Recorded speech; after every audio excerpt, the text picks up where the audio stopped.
thin tube called the canal or cerebral aqueduct. Do you see that right here?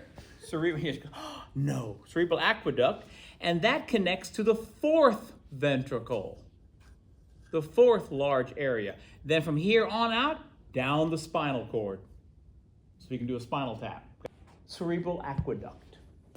Aqueduct. Okay? That aqueduct means a tube for aqua, for water. Yeah? Okay. Who first built the aqueducts that pumped water in? Water from the melting snows in the mountains. By the way, how many hills is Rome built on? 7. 7. Very good. Oh, there's a history buff right there. Who in mythology built Rome on those 7 hills? Roman, 2 brothers, Romulus and Remus. Very good. Hence the name Roman from Romulus. Got it? Okay. But they realized, and their engineers were pretty smart, I just need a 2-degree slant, and all the water will go from the mountains into the house. So they manufactured miles and miles and miles of aqueducts that were exactly 2% slant. Okay? Amazing. All right? Everybody cool? Now, this fluid is made by these pink capillaries. See these pink capillaries here? There's a pink capillary for every one of these guys. See? On top or underneath. See the pink capillaries? That's called the choroid plexus. Because the choroid means blood. When we get to the eye, you have a choroid where the blood vessels are. Okay? For the same reason. It's called the choroid plexus. Because what is your cerebral spinal fluid? It's basically the same chemicals in your blood minus the red and white cells. Got it? Are you with me? Okay. So they create, the ependymal cells create. No, we haven't got to the ependymal cells yet. We're just saying the choroid plexus creates the liquid, right? And the liquid is sitting up here in your brain, right? How is it going to get from here to your spinal cord and back up? The ependymal cells. The ependymal cells have what on their surface to move that fluid? Cilia. Write that down on your paper. Cilia. They are lining these hollow cavities and with their cilia moving the fluid from the lateral ventricle to the third, from third ventricle to the fourth, from the fourth down your spinal cord and then back up. Okay? 10-4. The ependymal cells are the ones that move the cerebral spinal fluid, or the CSF, as they say. Cool? And that's with cilia? With cilia, yeah. So they line the hollow cavities. They line those hollow ventricles, yeah, and they move it. Cool beans? Mm-hmm. That's like if all of us lined the walls of this hallway and all of us took turns kicking a ball down the hall. Got it? With our feet being the cilia. Okay, cool? And what is the fluid called? Cerebral spinal fluid. Yeah. CSF. Cerebral spinal fluid. All right. What's a satellite? A big plate. A big plate? Yeah. No. The location is further north. Okay, it's a synthetic thing that does what around the Earth? Thank you. A satellite orbits around the Earth. Got it? I thought a big plate was pretty accurate. No, because have you? Yeah, maybe a solar disk might be a big plate, but the rest of them look like a basketball with antennas sticking out of it. What was the first satellite ever put out by man? Sputnik. Sputnik. Very good. And who did that? The Russians. The Russians. That's right. Which is what prompted us to engage in what? The space race. The space race, where we were the first ones to get to the moon because the Russians were trying to get there first. Apollo. Just like, and it was called the Apollo program. Very good. Who was Apollo? The Greek god Of what? war. No, that's Mars. Who was Apollo? Was it of the moon? No. Good idea. Good idea. But it's not. That was Sailor Moon. No, just joking. He's actually the god of the sun. Okay? Yeah. Yeah. It was handsome. I don't know. Okay. All right. Yeah. Do what now? I was saying he rode his chariot to his Yeah, the sun was his flaming chariot that he rode around the earth. So who is Artemis? Artemis was his sister. That was a goddess of the hunt. Yeah. And she was the goddess of the hunt. She was the archer. So that's Diana. And Diana, and yeah, because it's all the same people with two different names, Greek names and Roman names. Got it? So what was Zeus? Zeus is the Greek, and what was his name in Roman? Jupiter. That's why we named the biggest planet Jupiter, because he was the big god. Got it? Who was his brother? Sun. Neptune. That's why we gave the second largest planet the name Neptune. Who was the god of the underworld? Pluto. Which is why we gave that to the farthest away Percy planet. Jackson's not helping right now. Ever heard of that? Yeah. Jeez. And that's in Greek. Okay. Roman, all the same people, just had two different names because it's two different languages. We're talking Percy Jackson right now. Hold on. Cell going to do? Go around what? You're almost there. They actually go around the perikaryon or the soma to help protect and feed that part of a neuron. To feed. To feed and to protect. Okay. Okay? That's why they're called satellite cells, because they're hanging around the orbit of the body. All right? Okay. So Schwann cells create myelin. Yes, but only where? In the peripheral nervous system. In the arms and leg nervous system. Yes, sir. What do they feed themselves? Oh, you just make sure that they have enough nutrients and whatnot, yeah. What's the number one oh, that's a good, ooh. I'm gonna put this in my next test. What is the number one nutrient that your brain needs to stay alive? Sugar. Iron. Sugar. It cannot use anything other than glucose to make ATP. Create myelin in the peripheral. And because of that, if you are starving, got it? Mm-hmm. And you run out of glucose, because when you are starving, the first thing you eat up are all your carbs. That's number one. What's the next thing you run out of? Protein? No. Lipids. Then protein. The last thing is your protein. Because the last thing you want to do is lose your muscle. If I got no muscle, can I go get food? No. No. Okay? All right. But your carbs are the first thing to go. If you're starving, you lose that in the first 3 days. And then your body has to rely on burning fat. Okay? Here's the thing. Your brain needs nothing but carbs. So what are we going to do?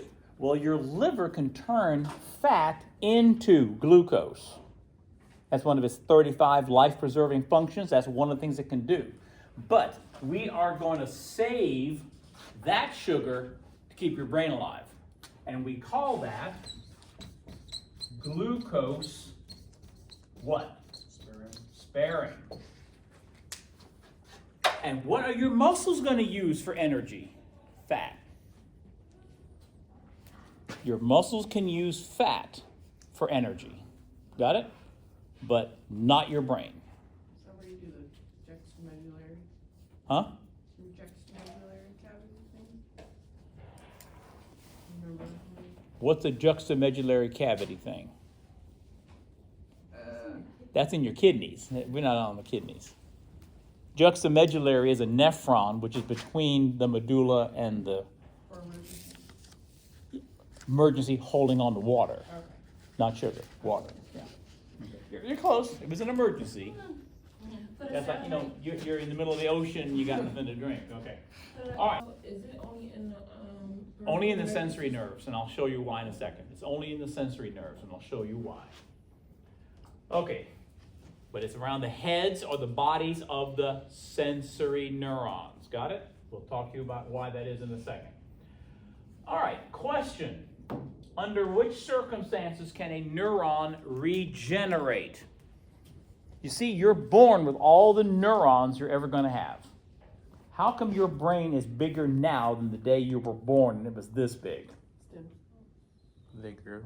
Because every time you learn something new, you grow more dendrites. Dendrites are how neurons talk to each other. So if you learn something, you have to tell some other nerve that I learned it, so they can store it. Does that make sense? And that's why you have to grow more dendrites. And that's why you can't learn all this stuff right away, because here's your two neurons, these are your dendrites. Well, the first time you hear it, these dendrites are growing a little bit. And the next time, a little bit closer and a little bit closer. Got it? They grow towards each other, and when they make contact, now we can send messages back and forth. But we've got to get it there.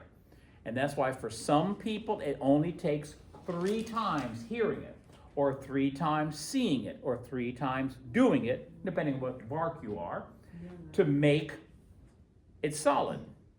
And that's why you will never forget how to walk, because you've already hardwired your brain when you were a little kid and you pulled yourself up on the couch and took your first step. Same thing, if you learn how to drive a car, you're not going to forget that. You're hardwired because you've done it so many times. You kind of know this because do you have to keep looking at a map to get to school or to get to work? Sometimes. Okay. Well, there's always exceptions to the rules.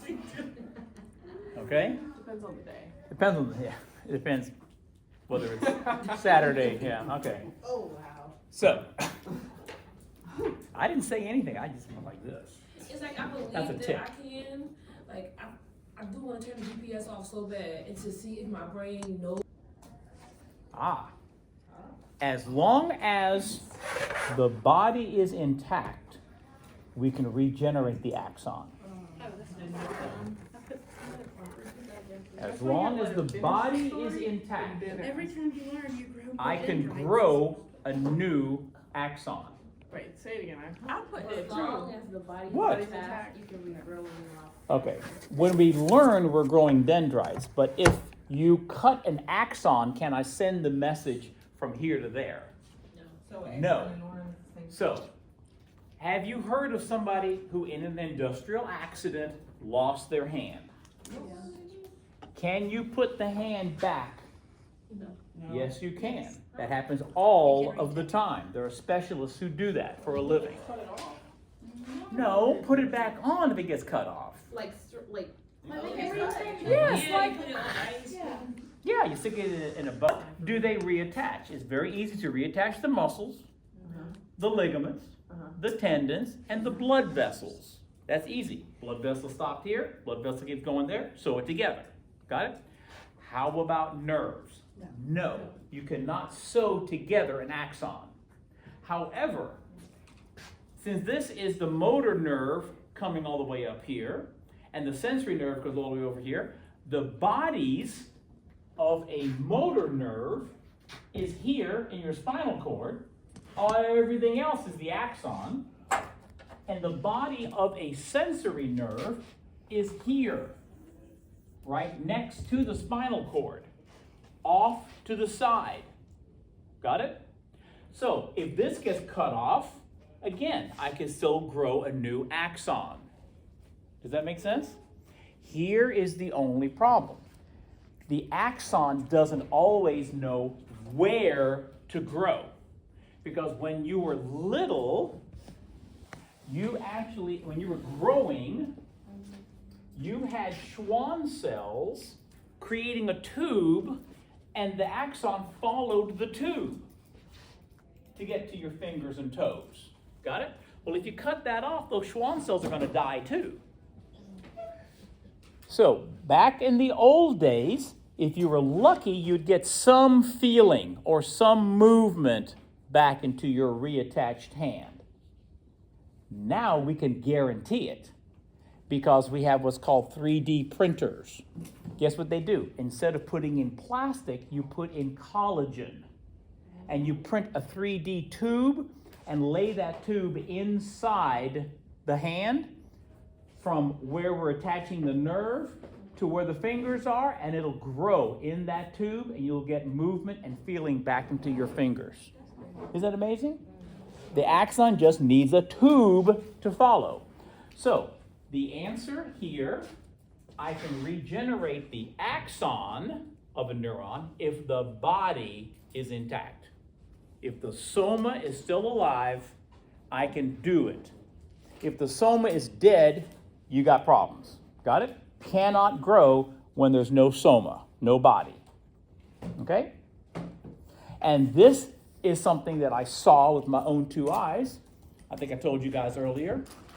One of the girls played volleyball in my class, and she comes walking in the next day with her face drooping like this. And because we're all going, oh my God, she goes, well, it's okay, Mr. Weber, it's Bell's palsy, which is where the nerve got crushed. Got it? Because she got hit in the face with a volleyball. Well, she said, the doctor told me it'll be okay in a couple of weeks. And yes, 3 or 4 weeks later, her face was normal. It took that long to regenerate those axons, to make her muscles poke back up. Does that make sense? Now, do you know people who have permanent Bell's palsy? That's not caused by a crush injury. That's usually caused by a virus. And what did the virus do? It went all the way up the axon and killed the body. And now, it's not going to come back. Because I got a friend of mine,